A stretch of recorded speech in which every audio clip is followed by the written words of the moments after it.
All right, y'all. I have an addiction to sugar and I hardly get near it because I know it's such a problem. And ever since I went whole food plant-based vegan and I lost 75 pounds, I'm very cautious about the foods that I eat and the things that I bring into my house. This week, my husband's out of town and my daughter loves to bake and she made some chocolate chip oatmeal cookies, totally vegan, but totally loaded with sugar.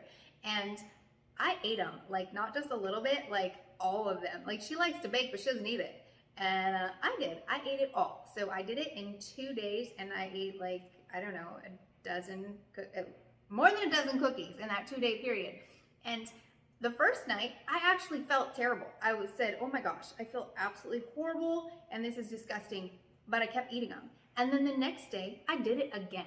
So if you know that you have an issue with certain foods, just stay away from them. Like I know that I have an issue with sugar and I need to stay away from it. But I thought, oh, it's okay. We're gonna have a girls' week and it's fun, which is true. You should do that kind of stuff. But you also need to know your limits and things that you have an issue with. Like me and sugar, it's an addiction, and I'm not just gonna have one cookie. So I don't usually bring that stuff into my house for that reason.